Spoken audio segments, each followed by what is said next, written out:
बिल्कुल। आपने कहा है कि धन इतना आएगा कि वो उसका कोई विकल्प ही नहीं रहेगा।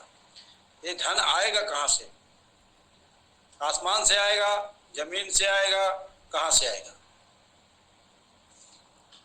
देखिए, ये धन जो है, बेसिकली धन तो था ही नहीं।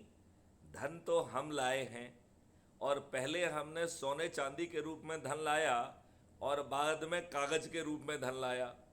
ये धन धन है ही नहीं, जिसको माननीय नरेंद्र मोदी जी एक अनाउंसमेंट से बाहर कर दें। वो कहाँ धन है? वो तो कागज का टुकड़ा है। हमें एक चीज समझना पड़ेगी कि हमारी संपत्ति ना तो सोना है, ना चांदी है, ना हीरा है। हमारी संपत्ति के तीन आधार हैं। पहला आधार है सूर्य की रोशनी। दूसरा आधार है गौ माता, जिसके 1 ग्राम गोबर में हमारे गुजरात के जो गवर्नर हैं आचार्य देवव्रत जी, मैं उनको सतत प्रणाम करता हूं कि उनके रिसर्च के कारण, वो तो एक एजुकेशनिस्ट हैं, वो गुरुकुल चलाते रहे हैं, और उन्होंने एग्रीकल्चर यूनिवर्सिटी के साइंटिस्ट से मिल के रिसर्च कराई, और बहुत बेशकीमती रिसर्च कराई, जिसकी फाइंडिंग है कि 1 ग्राम गोबर में 300 करोड़ बैक्टीरिया हैं, जीवाणु हैं। और जो गाय दूध नहीं देती है, उसके गोबर में 500 करोड़ बैक्टीरिया हैं।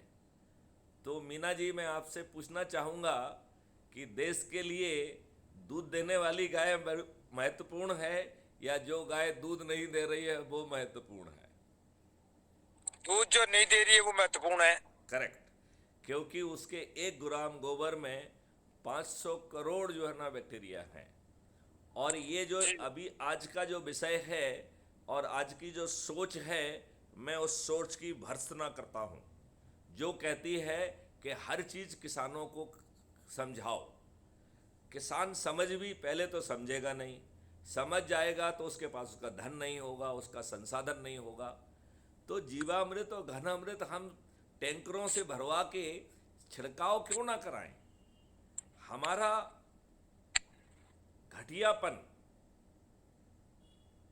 ने हमारी जमीन को ऊसर कर दिया है।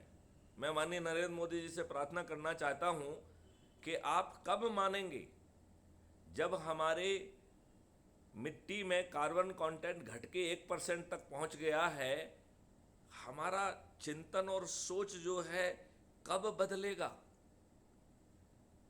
क्या माननीय नरेंद्र मोदी जी मुझे स्पष्ट करेंगे कि केमिकल फर्टिलाइजर और पेस्टिसाइड जो डे वन से ही हमारी मिट्टी की हत्या कर रहा था, जिसने हमारी मिट्टी को कठोर कर दिया है, जिसने हमारी मिट्टी से केचुआ और उसकी जो जीवित आत्मा है वो ख़त्म कर दी, उसकी हत्या कर दी है। ये हत्या करने का श्रेय पहले कांग्रेस लेती रही है। आप तो जो है बड़े अच्छे व्यक्ति हैं, गौ गौ की बातें करते हैं, तो जो है इस देश के साथ बड़ा जो है ना अच्छा होगा यदि हमारे नरेंद्र मोदी जी केमिकल फर्टिलाइज़र और पेस्टिसाइड से सब्सिडी हटा दें, और एग्रीकल्चर डिपार्टमेंट को ये जिम्मेवारी दें कि टैंकरों में जो है गौ अमृत, जीवा अमृत, घन अमृत, इसको किसानों की जिम्मेवारी नहीं होना चाहिए। यह मुफ्त में जो है ना उनके वहाँ पर जाना चाहिए। और हमारे यहाँ तो खैर मुफ्त का खाता नहीं है, तो हमने उसके लिए एक कॉस्ट सेटलिंग अकाउंट क्रिएट किया हुआ है। तो हम किसानों के खेतों में करोड़ों रुपए का काम करेंगे और उनसे एक पैसा नहीं मांगेंगे।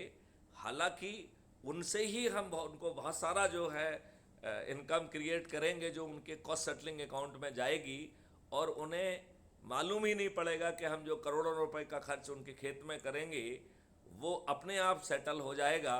और उनकी 5 गुना इनकम शुरू में, और जैसे ही कॉस्ट सेटलिंग इनकम कंप्लीट हो जाएगी तो वो सब उनके अर्निंग अकाउंट में जाएगी। उस समय उनकी इनकम जो है 50 गुने से भी ज़्यादा होगी।